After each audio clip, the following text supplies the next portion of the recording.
Good evening. I'm Vincent Makori. This is Africa 54. Tonight, the war to defeat Boko Haram in northern Nigeria rages on, and it's coming at a high price. Nigerian military sources say 10 Chadian soldiers died fighting to free two towns in the region previously seized by Boko Haram. About 30 Nigerian and Chadian soldiers were wounded in clashes in Malam Faturi and Damasak. Now, Nigerians are reacting to an audio clip released by Boko Haram pledging its allegiance to the deadly Islamic State group. The Pledge of Allegiance was attributed to Boko Haram leader Abubakar Shekau. The symbolic move highlights increased coordination between jihad movements across North Africa and the Middle East and prompted an appeal from Nigeria's government for greater international help in tackling the Boko Haram insurgency.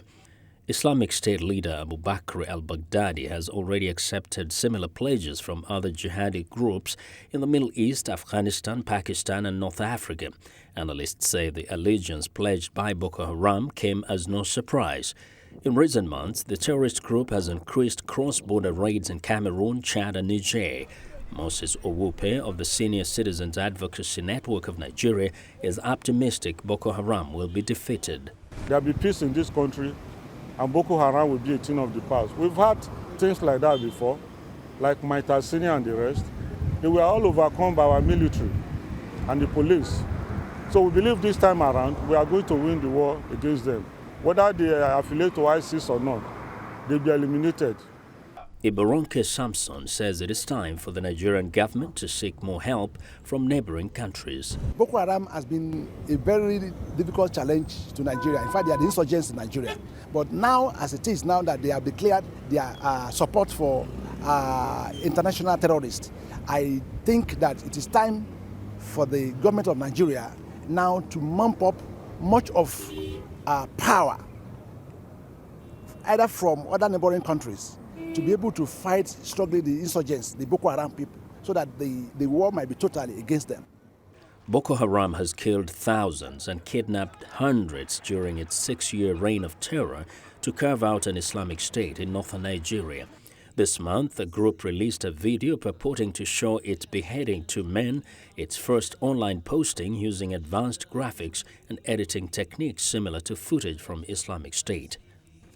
Well, for more perspectives on Boko Haram's pledge, we are joined live via Skype by Moses Ochonu. He's a professor at Vanderbilt University in Nashville, Tennessee. Professor Ochonu, welcome to Africa 54. And please let us know, did you get this as a surprise that Boko Haram is pledging allegiance to IS? Not really, because we've always known that Abubakar Shekau and Boko Haram, the Boko Haram hierarchy, have always been, have long been admirers of, and have been inspired also by global organizations of jihad like Al-Qaeda and ISIL.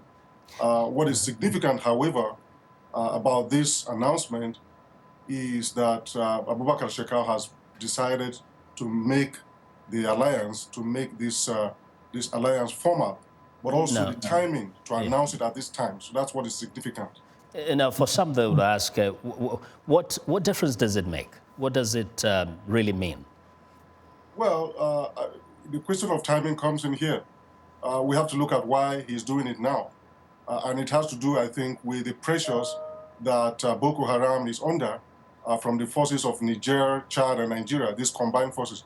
They've suffered a number of setbacks in the last few weeks. A lot of towns that the organization used to control have been recaptured. Even today, we've just heard that more towns have been liberated in the northeast from Boko Haram. So I think it wants to give a temporary boost, morale boost to its fighters, who at this time have been surrounded and beleaguered.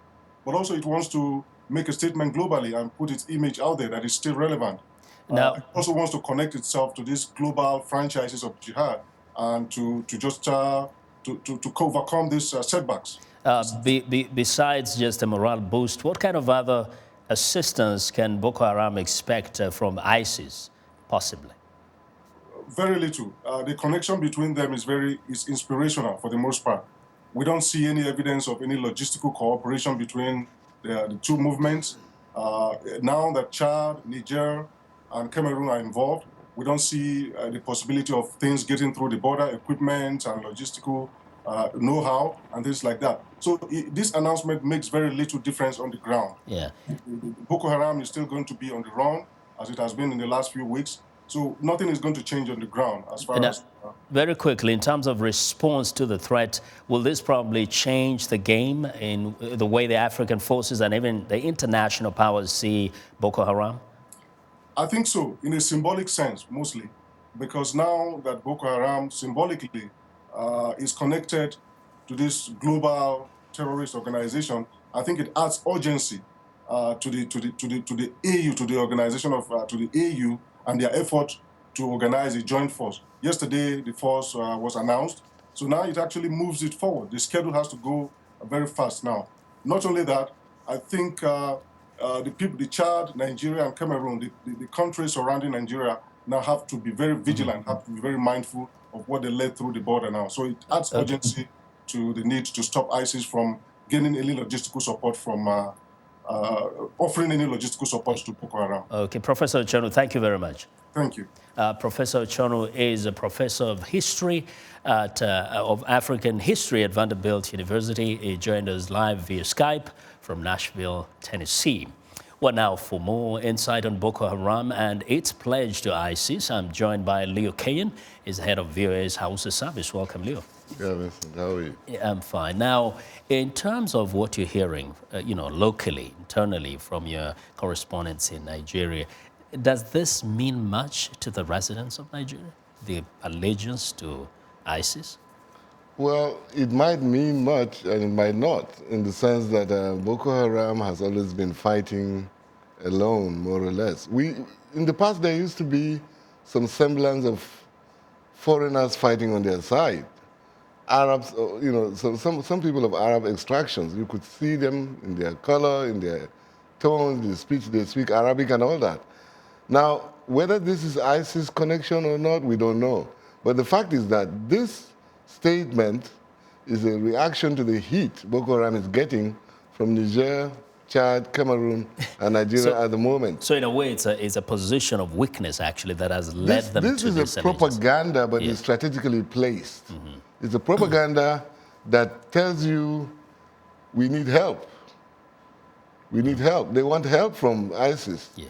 Militarily, forces, and all that, because recently, they've been moving to Goza.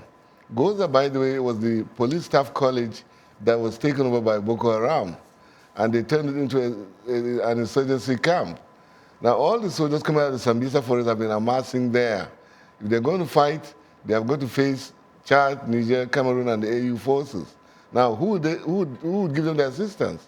The only person that can help them with that is anybody that thinks like them. And that's now, what you're saying is that actually, if Boko Haram does not receive some kind of assistance, it looks like it is cornered. It might be getting weaker right now. It is cornered. The end is very apparent, because if we were to talk of ground forces, Nigerian forces have woken up to their slumber, from their slumber. The forces are coming from Niger and Chad are coming.